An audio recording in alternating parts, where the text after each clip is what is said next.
Hello, today I wanted to go over a couple Loki builds here. So for the Archon shards, I use four red normal duration shards and one normal yellow casting speed shard. If you want to Tau Forge these, go for it. I'm out of Stella, so I haven't. But yeah, these will obviously just are just for quality of life. So if you want to Tau Forge them, you can, but they will not make or break the build. As for the actual build here, first off, we have your very normal Decoy build here. Probably seen this in a few places. This is sort of my take on it. I use Crepuscular and Concentration. Concentration for that extra duration to our invisibility, mind control, and decoy. And Crepuscular for that 30% ability strength, as well as that 3 times final critical damage.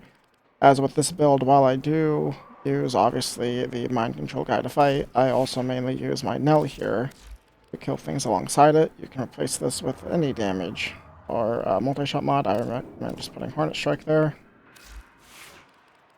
But yeah, if you're just planning to use this build, any companion will work fine. The rest of this build is actually for the next Loki setup, so I'll show that off then. Yeah, basically you just pop your 2 to get Crepuscular up, put Decoy, put your Mind, shoot them, because if you don't know, you shoot your decoys to give them the boost. And then they kind of just go off and kill things. One thing to note is that this build, obviously, as you can see, suffers from damage due to armor.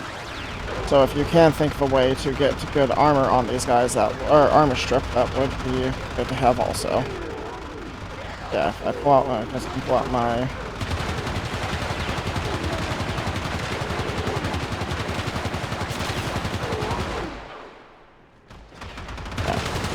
That's basically this. I do not actually really use this build in actual gameplay. I mainly use this next build here. So this next build is a status-based build focused around the statuses from his damage decoy. We use Roar because Roar double dips on statuses. And with all the statuses, we're also using Impetus to get ability strength and ability efficiency from said statuses. But this will essentially always be maxed out. Yeah, still using Crepuscular, because if you want to do gun damage, you can. I actually, if you don't care about the 30% ability strength, you can use something like Tempo or Acceleration, as we are going to be using our primary as a primer to set off Contagious Bond on our pets here. And it's going to be doing what's the majority of our damage, because with Roar, with this much strength, this will reach damage cap. As you can see, this Kubro is for my Citrine. If you want to replace these 2 mods, you can. These are not important to the build, so Hunter Recovery and Mecha Recharge, feel free to replace. Like I said, for Armor Strip, you could replace that for, say, Vicious Bond here, and get some Armor Strip from that.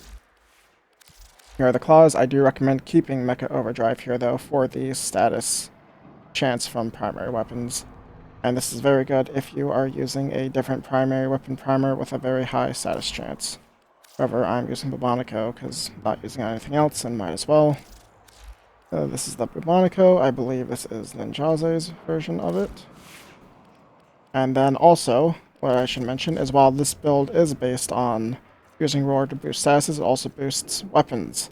And this can also be very quickly turned into a weapon platform build by simply replacing Roar with your ability of choice. I personally like Eclipse on it because you will still be getting a bunch of statuses from damage decoy. So using Eclipse with a glaive with condition overload on it gives not only condition overload a huge buff, but Eclipse also applies multiple times to glaives.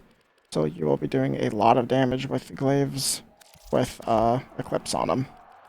And you will still be getting that big Eclipse from the strength boost from Crepuscular, Impetus, and Precision Intensify. So if you want to do sort of a glaive-based build with Loki, you can do that also. But yeah, onto the build here. So pop our 2, get our guys in, pop our 4, get this up. One thing is important is you want your Kubros to hit things before you do it. So once they start hitting stuff, I'll then pop my Bubonico, and as you can see, it sort of deletes things. The reason why you want your Kubros to hit stuff first is because they have heat on their claws, and heat works kind of weird. where if they apply the heat first, even if I apply more heat and my additional heat stacks kill them, it still counts as these guys. Basically, all of them are ownership, so contagious bond goes off. I'll show that again. Put a decoy. These guys get that. Let these guys hit them. Do this, and there we go. This couple 19, 17 million there. This can get 2 damage cap. If you cast Roar with all of your perks up, I believe it will. But yeah, damage cap is not consistent, although it will do tens of millions of damage consistently. Yeah, this is sort of a very basic, just pet contagious bond nuke build. You can just do it very easily with Loki because of all of the statuses from damage decoy. But yeah, that is it. Thank you for watching.